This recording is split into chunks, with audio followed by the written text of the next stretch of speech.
Archie Bunker has always believed that stability is something you earn once and then keep forever, like a badge you never have to polish again. You work hard, you show up every day, you put in the years, and in return the world owes you predictability. That belief has shaped his entire personality. It's the reason he sits in his chair with authority, the reason he speaks as if certainty itself belongs to him, and the reason he reacts so badly when certainty cracks. The strike doesn't arrive like a sudden explosion. It arrives like a slow realization that the rules Archie trusted may no longer apply, and that realization unsettles him far more than any shouting match ever could. The first hint of trouble comes wrapped in something deceptively ordinary, a message from the union. It's not dramatic. It doesn't scream catastrophe. It simply states that workers will be going on strike. For Archie, those words land like an insult. A strike means no work, and no work means no paycheck.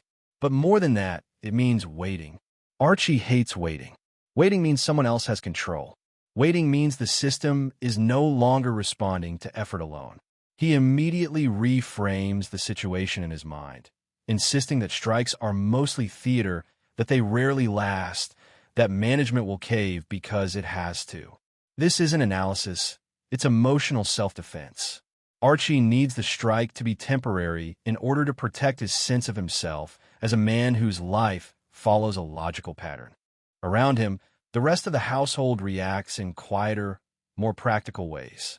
Edith reads the message and feels the weight instantly. She doesn't argue economics or labor strategy.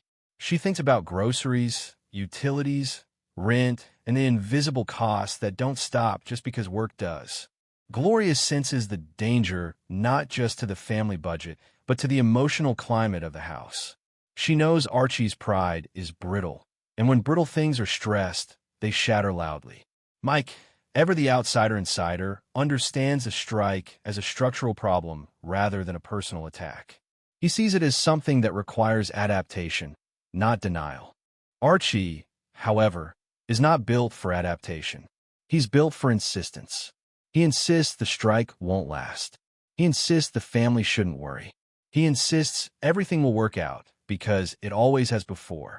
That insistence becomes the soundtrack of the household, repeated so often it starts to sound hollow even to him. When the strike officially begins and Archie stays home instead of going to work, the difference is immediate. The house feels smaller. Time stretches. Archie's presence fills every room, not because he wants attention, but because he doesn't know where to put his restlessness. Work used to absorb his frustration. Without it, frustration spills everywhere. The financial pressure doesn't arrive as a dramatic collapse. It creeps in through repetition. Meals get simpler. Conversations about money get more frequent, even when nobody wants to say the word money directly. Edith starts making careful decisions, stretching resources the way she always has, but now with more urgency. She doesn't complain. She adapts. And that adaptability, quiet as it is, creates an uncomfortable contrast with Archie's rigidity. Edith is solving problems while Archie is still arguing with reality. Mike's decision to look for work is practical and well-intentioned, but it detonates something inside Archie. To Archie, providing isn't just a role, it's proof of worth. When Mike steps into that space, even temporarily, Archie feels displaced. He reacts the only way he knows how, with sarcasm, criticism, and dismissal. He mocks Mike's efforts, questions his abilities, and turns the job search into another arena for dominance. What Archie can't say is what he actually feels, that he's terrified of being unnecessary. So instead, he attacks. Gloria watches these exchanges with growing frustration. She understands both sides. She sees Mike trying to help, and her father interpreting help as humiliation. She sees Edith holding everything together while pretending it doesn't cost her anything. And she sees herself trapped in the middle, trying to keep peace in a house where peace depends on pretending the storm isn't real. The strike doesn't just strain finances, it exposes emotional fault lines that were always there, but rarely tested this hard. As days turn into weeks, Archie's confidence erodes in subtle ways. He becomes more controlling about small details, how money is spent, how meals are prepared, how people speak to him. This isn't because those details suddenly matter more. It's because they're the last things he can still control. When the larger forces of labor negotiations and economic pressure feel overwhelming, Archie clings to the household as a place where his word should still mean something. But control doesn't create security, it creates resentment. Edith grows weary. Mike grows angrier. Gloria grows sharper. The house becomes a pressure chamber where every conversation feels like it could ignite something bigger.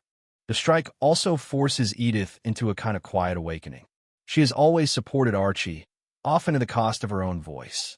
But now she sees clearly that survival doesn't come from bluster. It comes from flexibility.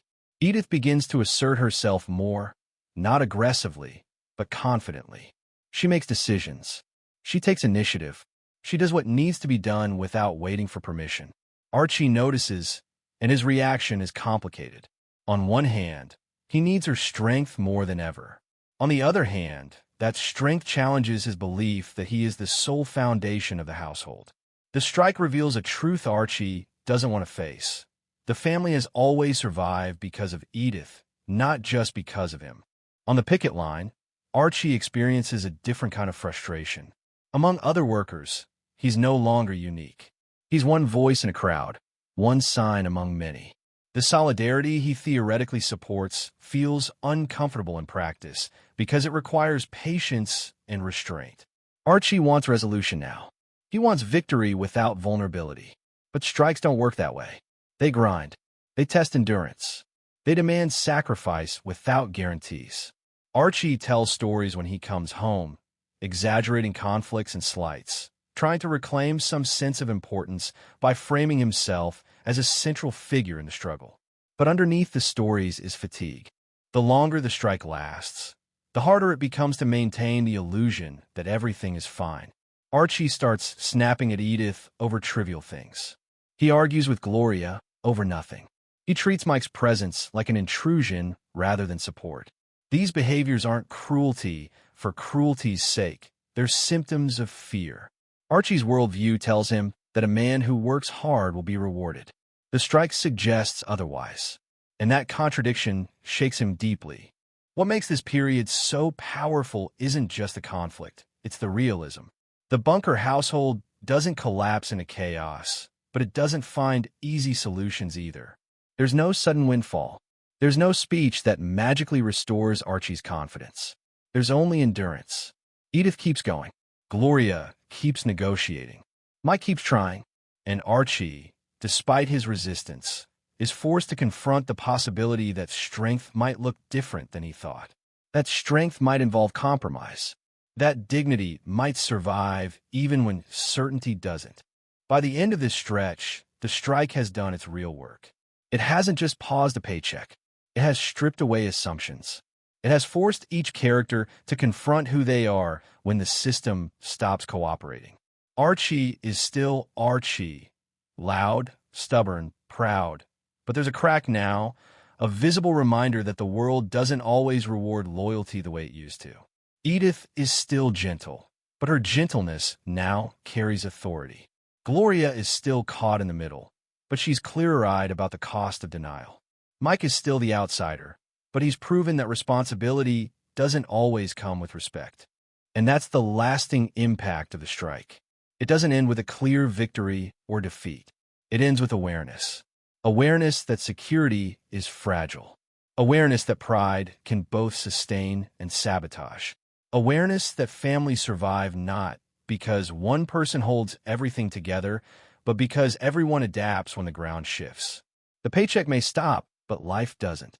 And when life keeps moving, the only real choice is whether you move with it or keep insisting it should move back.